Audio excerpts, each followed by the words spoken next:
Hello दोस्तों, कैसे हैं आप सब। मैं आशा करती हूँ आप सभी ठीक होंगे। दोस्तों, आज की वीडियो बेहद ही इम्पॉर्टेंट होने वाली है क्योंकि आज की वीडियो में हम जानेंगे लूसेंट जीके के वन लाइनर क्वेश्चन। अगर इनकी संख्या को हम देखें दोस्तों, तो इनकी संख्या आज की वीडियो में 100 क्वेश्चन रहने वाला है, जो कि आपके आगामी एग्जाम के लिए बेहद ही इम्पॉर्टेंट रहेगा। अगर आप चैनल पर पहली बार आए हैं तो चैनल को ज़रूर से ज़रूर सब्सक्राइब कर लें ताकि ऐसी ही महत्वपूर्ण वीडियो आप सभी तक पहुंचती रहे। तो आइए दोस्तों, शुरू करते हैं आज की क्लास। पहला प्रश्न है, भारत का नेपोलियन किसे कहा जाता है। तो यहाँ पर दोस्तों आपका सही उत्तर हो जाएगा कि समुद्रगुप्त को भारत का नेपोलियन कहा जाता है। दूसरा प्रश्न कह रहा है, वर्ष 2018 का फुटबॉल विश्व कप किस देश में आयोजित हुआ। तो दोस्तों याद रखिए, वर्ष 2018 का फुटबॉल विश्व कप रूस में आयोजित हुआ। तीसरा प्रश्न कह रहा है, वर्ष 2014 के कॉमनवेल्थ खेल कहाँ हुआ था। तो यहाँ पर दोस्तों आपको याद ये रखना है कि वर्ष 2014 के कॉमनवेल्थ खेल ग्लासगो यानी कि स्कॉटलैंड में हुआ था। चौथा प्रश्न कह रहा है, वर्ष 2015 का क्रिकेट विश्व कप कहाँ आयोजित हुआ था। तो याद रखिए दोस्तों, वर्ष 2015 का क्रिकेट विश्व कप न्यूजीलैंड और ऑस्ट्रेलिया में आयोजित हुआ था। पांचवा प्रश्न कह रहा है, संसद के दोनों सदनों की संयुक्त बैठक की अध्यक्षता कौन करता है। तो यहाँ पर उत्तर हो जाएगा लोकसभा अध्यक्ष संसद के दोनों सदनों की संयुक्त बैठक की अध्यक्षता करता है। छठा प्रश्न कह रहा है, भारत के प्रथम लोकसभा अध्यक्ष कौन थे। तो यहाँ पर आपको याद ये रखना है कि भारत के प्रथम लोकसभा अध्यक्ष गणेश वासुदेव मावलंकर जी थे। अगला प्रश्न कह रहा है, भारतीय संविधान के किस अनुच्छेद के अंतर्गत जम्मू कश्मीर को विशेष दर्जा प्राप्त हुआ है। तो यहाँ पर आपको याद ये रखना है कि अनुच्छेद 370 के अंतर्गत जम्मू कश्मीर को विशेष दर्जा प्राप्त है। आठवां प्रश्न कह रहा है, कोई विधेयक धन विधेयक है या नहीं, इसका निर्णय कौन करता है। तो यहाँ पर दोस्तों आपका उत्तर हो जाएगा कि लोकसभा अध्यक्ष इसका निर्णय करते हैं कि कोई विधेयक धन विधेयक है या फिर नहीं है। नौवां प्रश्न कह रहा है, विश्व का सबसे बड़ा महाद्वीप कौन सा है। तो याद रखिए, विश्व का सबसे बड़ा महाद्वीप जो है वह है एशिया। 10वां प्रश्न कह रहा है, शहीद ए आजम के नाम से कौन जाने जाते हैं। तो आपको याद ये रखना है कि भगत सिंह को शहीद ए आजम के नाम से जाना जाता है। 11वां प्रश्न कह रहा है, किस योजना के फलस्वरूप भारत का विभाजन हुआ। तो माउंट बेटन योजना के फलस्वरूप भारत का विभाजन हुआ। अगला प्रश्न कह रहा है, जनरल डायर जलियांवाला बाग हत्याकांड से जुड़े इनकी हत्या किसने की थी। तो इनकी हत्या की थी उधम सिंह ने। आपको ये याद रखना है। बंगाल का विभाजन कब और किसके द्वारा किया गया था। तो याद रखिए, 1905 ईस्वी में गवर्नर लॉर्ड कर्जन द्वारा बंगाल का विभाजन किया गया था। 14वां प्रश्न कह रहा है, सती प्रथा के अंत में सबसे अधिक प्रयास किस समाज सुधारक का रहा है। तो यहाँ पर आपको याद ये रखना है कि सती प्रथा के अंत में सबसे अधिक प्रयास जिस समाज सुधारक का रहा है वह है राजा राम मोहन राय जी। अगला प्रश्न कह रहा है, रामकृष्ण मिशन की स्थापना किसने की। तो रामकृष्ण मिशन की स्थापना स्वामी विवेकानंद ने की। अगला प्रश्न कह रहा है, गांधी जी का जन्म दिवस किस तिथि को मनाया जाता है। तो आप याद रखिए कि गांधी जी का जन्म दिवस 2 अक्टूबर को मनाया जाता है। गांधी जी का पूरा नाम क्या है। तो गांधी जी का पूरा नाम है मोहनदास करमचंद गांधी। अगला प्रश्न कह रहा है, गांधी जी को महात्मा गांधी की उपाधि किसने दी थी। तो याद रखिए दोस्तों, गांधी जी को महात्मा की उपाधि रविंद्रनाथ टैगोर जी ने दिया था। अगला प्रश्न कह रहा है, फिल्म के क्षेत्र में दिया जाने वाला सर्वोच्च भारतीय पुरस्कार कौन सा है। तो याद रखिए, फिल्म के क्षेत्र में दिया जाने वाला सर्वोच्च भारतीय पुरस्कार दादा साहेब फाल्के पुरस्कार है। अगला प्रश्न कह रहा है, भारत का सर्वोच्च वीरता पदक का नाम बताएं। तो यहाँ पर आपका उत्तर हो जाएगा, भारत का सर्वोच्च वीरता पदक परमवीर चक्र है। अगला प्रश्न कह रहा है, भारत का शेक्सपियर किसे कहा जाता है। तो याद रखिए दोस्तों, भारत का शेक्सपियर कालिदास जी को कहा जाता है। अगला प्रश्न कह रहा है, कंप्यूटर का पिता किसे कहा जाता है। तो कंप्यूटर का पिता चार्ल्स बेबेज को कहा जाता है। अगला प्रश्न कह रहा है अंतरिक्ष में जाने वाले प्रथम व्यक्ति कौन थे। तो याद रखिए दोस्तों, अंतरिक्ष में जाने वाले प्रथम व्यक्ति यूरी गगरीन थे, जो कि रूस के रहने वाले थे। अगला प्रश्न कह रहा है चंद्रमा पर कदम रखने वाले व्यक्ति कौन है। तो यहाँ पर दोस्तों आपको याद रखना है, चंद्रमा पर कदम रखने वाले प्रथम व्यक्ति नील आर्मस्ट्रांग हैं। अगला प्रश्न कह रहा है अंतरिक्ष में जाने वाले प्रथम भारतीय कौन है। तो अंतरिक्ष में जाने वाले प्रथम भारतीय राकेश शर्मा हैं। प्रथम भारतीय उपग्रह का नाम क्या है और इसे कब छोड़ा गया। तो याद रखिए, प्रथम भारतीय उपग्रह का नाम है आर्यभट्ट, और कब छोड़ा गया इसे। तो 1975 में इसे छोड़ा गया, ये आपको याद रखना है। अगला प्रश्न कह रहा है संयुक्त राष्ट्र संघ के वर्तमान सचिव महासचिव कौन है। तो याद रखिए दोस्तों, संयुक्त राष्ट्र संघ के वर्तमान महासचिव बान की मून है। अगला प्रश्न कह रहा है अंतर्राष्ट्रीय महिला दिवस किस तिथि को मनाया जाता है। तो 8 मार्च को अंतर्राष्ट्रीय महिला दिवस मनाया जाता है। घेंघा रोग किसकी कमी से होता है। तो यहाँ पर आपको याद रखना है कि घेंघा रोग आयोडीन की कमी से होता है। अगला प्रश्न कह रहा है कौन सी ग्रंथि इंसुलिन स्रावित करती है। तो दोस्तों, अग्नाशय जो ग्रंथ होती है वह इंसुलिन को स्रावित करती है। अगला प्रश्न कह रहा है डूरंड कप का संबंध किस खेल से है। तो यहाँ पर आपको याद रखना है कि डूरंड कप का संबंध फुटबॉल खेल से है। सौरमंडल की आयु कितनी है। तो आपको याद रखना है सौरमंडल की आयु 4.6 अरब वर्ष है। अगला प्रश्न कह रहा है कौन सा पुच्छल तारा 76 वर्ष बाद दिखाई देता है। तो याद रखिए दोस्तों, हेली पुच्छल तारा 76 वर्ष बाद दिखाई देता है। अगला प्रश्न कह रहा है पृथ्वी और सूर्य के बीच की दूरी कितनी है। तो यहाँ पर आपको याद रखना है कि पृथ्वी और सूर्य के बीच की दूरी 15 करोड़ किलोमीटर है।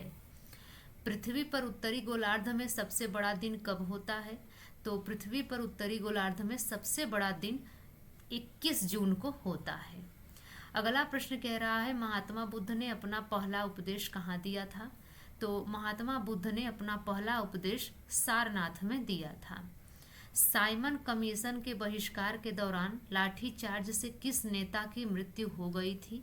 तो याद रखिए दोस्तों कि साइमन कमीशन के बहिष्कार के दौरान लाठीचार्ज से लाला लाजपत राय की मृत्यु हो गई थी।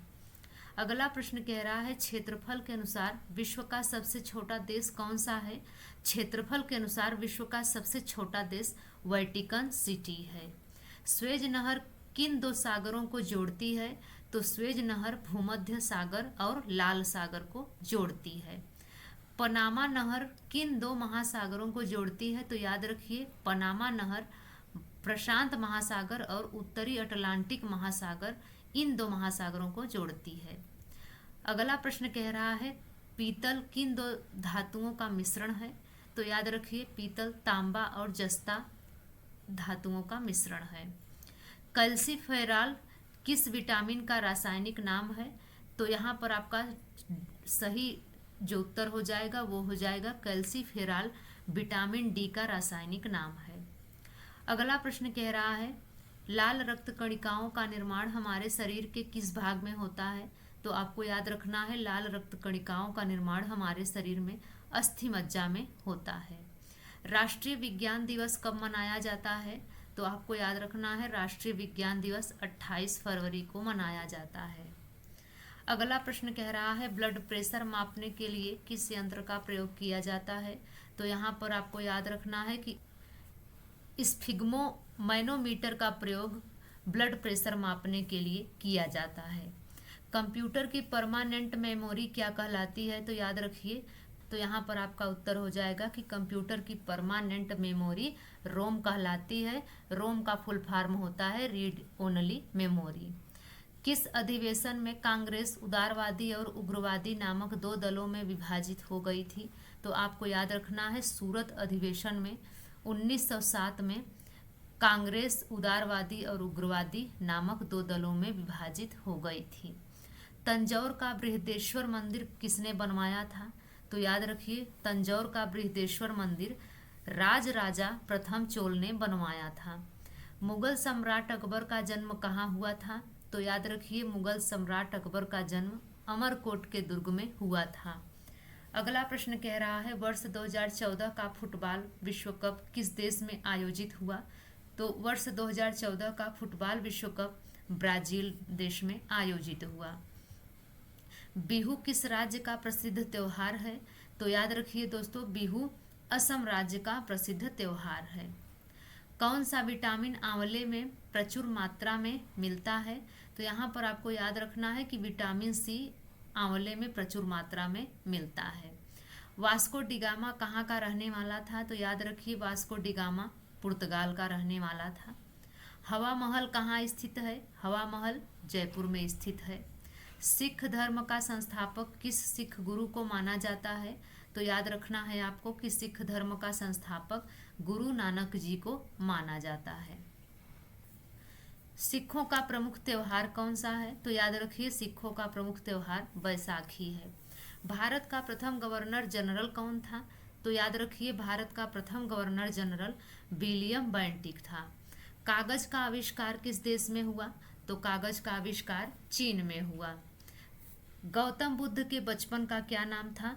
तो याद रखिए दोस्तों गौतम बुद्ध के बचपन का नाम सिद्धार्थ था। अगला प्रश्न कह रहा है भारत के सशस्त्र बलों का सर्वोच्च सेनापति कौन होता है? तो यहाँ पर दोस्तों याद रखना है कि भारत के सशस्त्र बलों का सर्वोच्च सेनापति राष्ट्रपति होता है। रतौंधी किस विटामिन की कमी से होती है? तो याद रखिए रतौंधी विटामिन ए की कमी से होती है। और अगर हम स्कर्वी रोग की बात करें तो स्कर्वी जो रोग होता है वह होता है विटामिन सी की कमी से। और विटामिन सी कहाँ पाया जाता है? विटामिन सी खट्टे फलों में पाया जाता है। अगला प्रश्न कह रहा है पोंगल किस राज्य का त्योहार है? तो पोंगल याद रखिए तमिलनाडु का त्योहार है। अगला प्रश्न कह रहा है गिद्दा और भांगड़ा किस राज्य के लोक नृत्य हैं? तो ये लोक नृत्य हैं पंजाब के, जहाँ पर गिद्दा और भांगड़ा किया जाता है। अगला प्रश्न कह रहा है टेलीविजन का आविष्कार किसने किया? तो याद रखिए टेलीविजन का आविष्कार जॉन लोगी बेयार्ड ने किया है। भारत की प्रथम महिला शासिका कौन थी? तो यहाँ पर आपको याद रखना है भारत की पहली महिला शासिका रजिया सुल्तान थी। भू स्थिर उपग्रह की पृथ्वी से ऊंचाई कितनी होती है? तो यहाँ पर आपको याद रखना है कि भू स्थिर उपग्रह की ऊंचाई पृथ्वी से 36,000 किलोमीटर होती है। अगला प्रश्न कह रहा है मनुष्य के शरीर का तापमान कितना होता है? तो मनुष्य के शरीर का तापमान 37 डिग्री सेल्सियस या 98.4 फ़ारेनहाइट होता है। लेंस की क्षमता का मात्रक क्या है? तो याद रखिए दोस्तों लेंस की क्षमता का मात्रक डायोप्टर है। कंप्यूटर की आईसी चिप्स किस पदार्थ की बनी होती है? तो याद रखिए कंप्यूटर की आईसी चिप्स सिलिकॉन की बनी होती है। पारसेक किसकी इकाई है? तो याद रखिए पारसेक खगोलीय दूरी की इकाई है। अगला प्रश्न कह रहा है पानी का घनत्व अधिकतम किस तापमान पर होता है? तो पानी का घनत्व अधिकतम 4 डिग्री सेल्सियस तापमान पर होता है। पराश्रव्य तरंगों की आवृत्ति कितनी होती है? तो यहाँ पर आपको याद रखना है कि पराश्रव्य तरंगों की आवृत्ति 20,000 हर्ट्ज से अधिक होती है। अगला प्रश्न कह रहा है मनुष्य का वैज्ञानिक नाम क्या है? तो याद रखिए मनुष्य का वैज्ञानिक नाम होमो सेपियंस है। ब्रिटिश संसद के लिए चुने जाने वाले पहले भारतीय कौन थे? तो याद रखिए ब्रिटिश संसद के लिए चुने जाने वाले पहले भारतीय दादा भाई नौरोजी थे। भारत के किस राज्य में चावल का सबसे अधिक उत्पादन होता है? तो दोस्तों याद रखिए पश्चिम बंगाल में चावल का सबसे अधिक उत्पादन होता है। भारत में ब्रह्मा जी का एकमात्र मंदिर कहाँ स्थित है? तो याद रखिए भारत में ब्रह्मा जी का एकमात्र मंदिर पुष्कर यानी कि राजस्थान में स्थित है। अगला प्रश्न कह रहा है पागल कुत्ते के काटने से कौन सा रोग होता है? तो पागल कुत्ते के काटने से रेबीज या फिर हाइड्रोफोबिया होता है। अगला प्रश्न कह रहा है राज्यसभा का उपसभापति कौन होता है? तो याद रखिए राज्यसभा का उपसभापति उपराष्ट्रपति होता है। 2 बार नोबेल पुरस्कार प्राप्त करने वाले प्रथम व्यक्ति कौन हैं? तो यहाँ पर दोस्तों आपको याद रखना है 2 बार नोबेल पुरस्कार को प्राप्त करने वाले मैडम क्यूरी हैं। अगला प्रश्न कह रहा है भारतीय राष्ट्रीय कांग्रेस की पहली भारतीय महिला अध्यक्ष कौन थी? तो भारतीय राष्ट्रीय कांग्रेस की पहली भारतीय महिला अध्यक्ष सरोजिनी नायडू जी थी। सन 1983 में विश्व कप विजेता भारतीय क्रिकेट टीम के कप्तान कौन थे? तो यहाँ पर आपको याद रखना है कि सन 1983 की विश्व कप विजेता भारतीय क्रिकेट टीम के कप्तान कपिल देव थे। अगला प्रश्न कह रहा है राष्ट्रपति राज्यसभा में कितने सदस्य मनोनीत कर सकता है? तो राष्ट्रपति राज्यसभा में 12 सदस्य को मनोनीत कर सकता है। अगला प्रश्न कह रहा है नोबेल पुरस्कार किस वर्ष शुरू हुए? तो याद रखिए दोस्तों, नोबेल पुरस्कार 1901 ईस्वी में शुरू हुए। बांग्लादेश की मुद्रा कौन सी है? तो बांग्लादेश की मुद्रा टका है। अगला प्रश्न कह रहा है रामायण किसने लिखी? तो याद रखिए रामायण महर्षि वाल्मीकि ने लिखी। भारत में गन्ने का सर्वाधिक उत्पादन किस राज्य में होता है? तो दोस्तों याद रखिए भारत में गन्ने का सर्वाधिक उत्पादन उत्तर प्रदेश में होता है। पायरिया रोग शरीर के किस अंग को प्रभावित करता है? तो पायरिया रोग दांत और मसूड़े को प्रभावित करता है। राष्ट्रपति लोकसभा में कितने सदस्य मनोनीत कर सकता है? तो याद रखिए राष्ट्रपति लोकसभा में 2 सदस्यों को मनोनीत कर सकता है। अगला प्रश्न कह रहा है सर्वग्राही रक्त समूह कौन सा है? तो याद रखना है आपको सर्वग्राही रक्त समूह AB है। असहयोग आंदोलन किस वर्ष शुरू हुआ? तो याद रखना है आपको असहयोग आंदोलन 1920 ईस्वी में शुरू हुआ। पेनाल्टी स्ट्रोक किस खेल में प्रयुक्त होता है? तो आपको याद रखना है पेनाल्टी स्ट्रोक हॉकी खेल में प्रयुक्त होता है। अगला प्रश्न कह रहा है भारतीय संसद का निम्न सदन कौन सा है? तो भारतीय संसद का निम्न सदन लोकसभा है। अगला कह रहा है प्रश्न रामचरितमानस किसने लिखी? तो आपको याद रखना है रामचरितमानस तुलसीदास ने लिखी है। प्रथम एशियाई खेल कब और कहाँ आयोजित किए गए? तो आपको याद रखना है प्रथम एशियाई खेल नई दिल्ली में सन 1951 में आयोजित किए गए। अगला प्रश्न कह रहा है वायुमंडलीय दाब किस यंत्र से मापा जाता है? तो यहाँ पर आपको याद रखना है वायुमंडलीय दाब बैरोमीटर से मापा जाता है। हरियाणा का पहला महिला विश्वविद्यालय कौन सा है और वह कहाँ है? तो आपको याद रखना है कि हरियाणा का पहला महिला विश्वविद्यालय भगत फूल सिंह महिला विश्वविद्यालय जो कि खानपुर कला सोनीपत में स्थित है। अगला प्रश्न कह रहा है बुद्ध की पूर्व जन्म की कहानी किसमें वर्णित है? तो आपको याद रखना है बुद्ध की पूर्व जन्म की कहानी जातक में वर्णित है। जैन धर्म का प्रारंभिक इतिहास किससे ज्ञात होता है? तो यहाँ पर आपको याद रखना है कि जैन धर्म का प्रारंभिक इतिहास कल्पसूत्र से ज्ञात होता है। कल्हड़ द्वारा रचित पुस्तक कौन सा है? तो कल्हड़ द्वारा रचित पुस्तक का नाम राजतरंगिणी है। लास्ट प्रश्न कह रहा है अर्थशास्त्र के लेखक कौन है? तो याद रखिए दोस्तों अर्थशास्त्र के लेखक चाणक्य हैं जिन्हें हम कौटिल्य या विष्णुगुप्त के नाम से भी जानते हैं। तो दोस्तों आज की यह वीडियो आपको कैसी लगी आप कमेंट्स में ज़रूर बताएं। अगर यह वीडियो आपको अच्छी लगी हो तो लाइक शेयर ज़रूर करें।